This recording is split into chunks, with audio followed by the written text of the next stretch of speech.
do we want to go on to your story of how you were parented and if that influenced the way you parent? How so? Sure. I'm feeling some regret that I'm not coming up with a great positive story.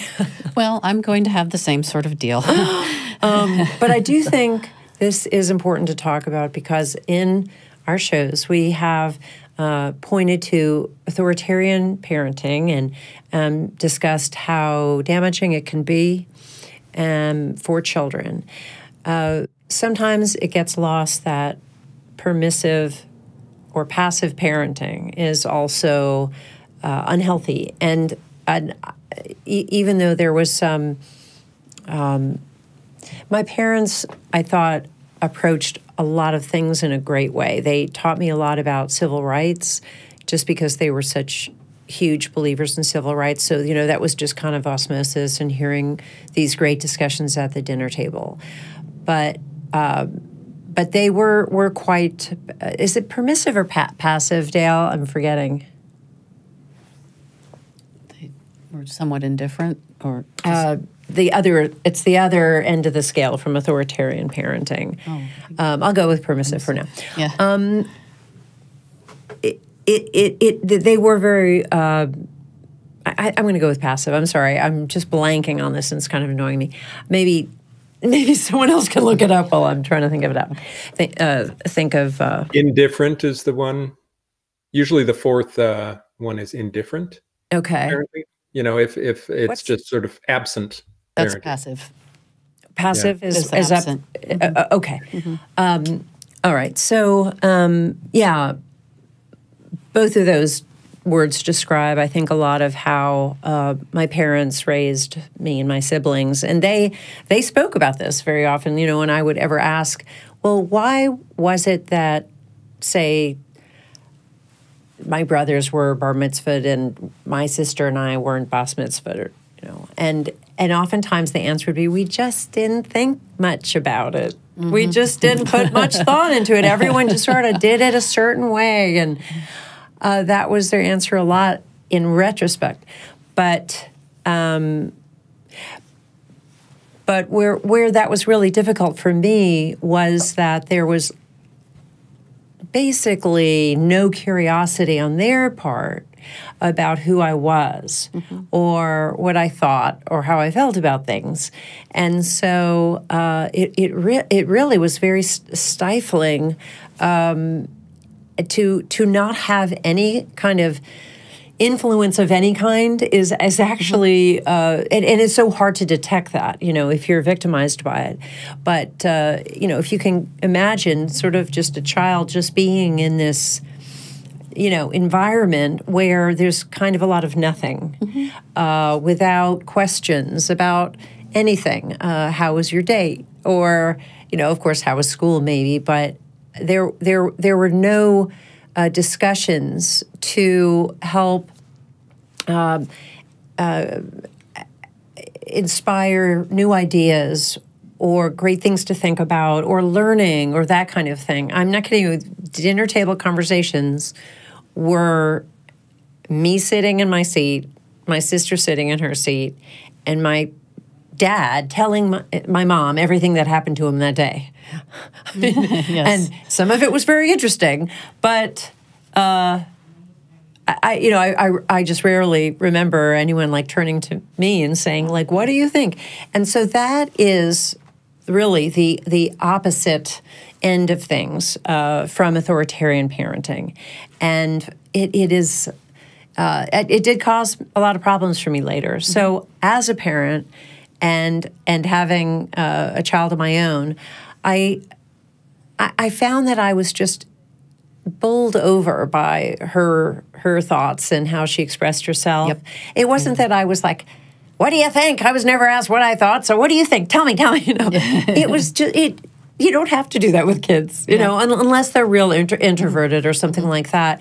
I mean, as long as you leave that door open, as we said before, children are more than happy to share what they've discovered that day or how they're thinking or feeling about things.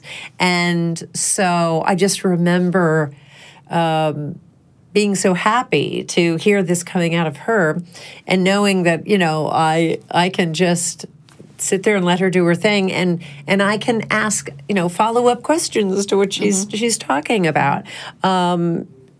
And so, you know, I was present. I was, you know, observing her learning. I was asking her questions, you know, when I just wondered, you know, what was it like to learn that new thing, you know, that kind of thing. So it opened up a whole new line of communication for us that I never experienced as a kid. So, was it intentional? When as a parent, what I did, it was more that I felt I was this observer, and I was just constantly surprised, pleasantly surprised, what she was able to come up with on her own, simply because I cared enough to listen. I cared, you know, I was there. I was in the room with her too, and so it made me realize that the children that my parents and others of their generation, what they perceived them to be, was so completely unnatural, and this idea. I never heard the mantra "children should be seen and not heard," but that was kind of the basic concept. It wasn't even that people put thought. You know, in my environment growing up, people did not put thought into what do these kids need. It just that question it just didn't come up. It just didn't come up. Very parent-centered parenting, and now it's more child-centered, or what we've come to. Yeah, or I would say even family-centered. Right. You know, because a lot of what we're talking about really has to do with relationships between parents and children. And children with each other. Yeah, and you know, it impacted my relationship with my parents for a long time. I certainly hope that my daughter and I are going to have continue to have a great relationship for the rest of our lives. So. Right. There's the thing. If you're not such a great parent, it can have an impact. And so, well, my story, it had a very big impact. I don't want to do this with the notion that I'm divulging all of this stuff about myself, so it's all about me. What I'm talking about, I'm doing so with the intent that I hope it helps somebody else, and that's so view it that way. I was raised by two parents who didn't do such a good job. My mother was a narcissist, and fairly malignant one at that. I know how bad malignant narcissists can be. She was pretty bad, and there was some corporal punishment, but not horrendous like I've heard some other people enduring. The emotional and psychological stuff was pretty thick, though. My father loved us, my sister and myself, but he was largely absent and very, very authoritarian. My mother was authoritarian as well. And when we were given feedback about who we were, it was the sort of thing like, everyone at the party said that they didn't even know when you went to bed, and that's good because you were, you know, just seen and not heard. We did get the seen and not heard thing. Our opinions that I recollect were never solicited in any earnest way. I remember interacting with my mother quite a bit. I'm having trouble remembering to call her my mother because I've come to call her Elise because she really wasn't a mother. I mean, that's not being awful. It's just she didn't earn it. I've been a mother. I know what a mother is, and she wasn't that, so I don't really feel like she should be called that. But she, any interaction that I had with her was meant to feed her somehow. My own experience was unimportant and, in fact, often negated or belittled. Any accomplishments I had, she had ways of taking them away. All of this is to say that it led to me being a pretty unhappy person. And at some level, I knew that I didn't want to do what was being done to me to my kids. It was very intentional for me. So from the time I was 19, off and on, I was in counseling of one sort or another to sort out what was going on in my world that made me the way I was, eventually discovering what each of the parts of the puzzle were that made the home I was raised in so broken, and putting together who I was in a healthier way.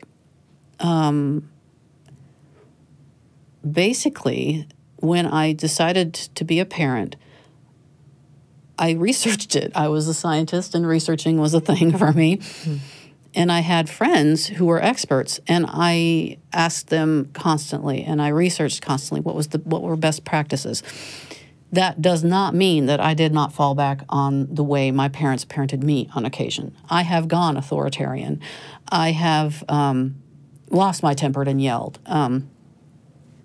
But like we've talked about before, trying to do something better than what was given me was my goal. In the house I was raised in, yelling was normal. My parents yelled all the time at each other, at us. It was a very tense, unhappy house. So I wanted that to be different. And so when I proposed this, I did so because you had said, hey, we should have a show about this. And I thought, okay, let's do it this time. And then I was stuck. I was like, how do I relate this in such a way to help people? And my husband said, you know what you did is you loved the children, our children. They knew they were loved. I never knew I was loved. And in fact, I wasn't by my mother. She was incapable of it. So here's the thing about that I'm getting to. Who she was, she couldn't help. She was who she was. That sort of thing can't be changed. I got lucky somehow to have the genes that I have, that I could do something different. I don't know how much credit I can take. I mean, I did work hard and I did all the things, but there's a lot to it, the genetics of it. And I was listening to a thing on the way here for this show about ACEs. I'm going to think, got to remember what it's called. Adverse Childhood Experiences Study. What my parents went through as children formed who they were, and I see where they got where they are. Because if my childhood was messed up, theirs, wow. And my ACEs has manifested in depression, which is treated, thank goodness. But these things are very real. Moving forward can be very hard. And if you're lucky, you can do it, and you just do the best you can. And also, your parents, I don't like the saying they did the best they could with what they had. They really could have done better. They really could have. There's no doubt about it. But they were what they were, and I just need to, or each person needs to gather as much as they can and try to move it forward, try to make it a little better. So that's my thought on that. So I hope that helps somebody, because parenting is hard. You said last time on the last show that you never thought parenting was hard. I was watching you with Maxine. You said you never thought parenting was hard. Wow. Tell me about that. What does that mean?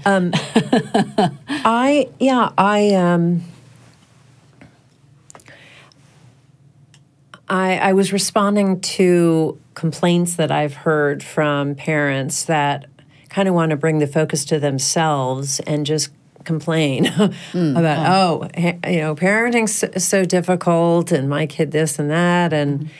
And to me, it just seems like there's so much joy, so many joyful experiences to it, and so much wonder and amazing things that, well, yeah, it's got its challenges, as I said before, but the idea to talk about the whole thing is just, being this, huge uphill thing. I think a lot of it is made worse because of the way that we may have been raised, and so we are lacking the tools that we need to do it better. But so much of it, when we talk about doing something well or not, so much of that is just really looking inward and, using your own instincts about what feels right in this situation. I've made some parenting decisions that I did because I just thought I should have. They were just really kind of prescribed things, and I just thought, well, I have to do this. I have to do this. This is what's expected. And every time I've tried to do that, it's been a flop. My daughters just said, I really didn't enjoy that much at all. I wish we just hadn't even done it. And I've learned as we've moved along to let her, especially if she's gotten older, to let her make decisions or really be seriously consulted on a lot of the decisions that I make. It always ends up better because she has, I'm just speaking about her. I've only parented one child, so this is not a good sampling. But I was talking to a father last night who was saying, he was telling me that his daughter decided midway through her freshman year in college, she got into a grade school and it wasn't right anymore for her. And I asked, well, my friend, how are you doing with that? Because I know you're very excited about her being at the school. And he said, I really trust her ability to know herself. She's always been really good at that. And I know that's true for my daughter as well. She knows herself so much better than I could have ever known myself, even up through, when I was in my 30s. So I don't know where I rambled from. I honestly can't even remember what we started with, about being difficult. Yeah. It's like, I think that if we kind of let go of some of those things we think we're supposed to do this way or that, or we can let go with some of the things that we were exposed to as kids and realize you can do it a different way, I just wouldn't call it something overall as being difficult.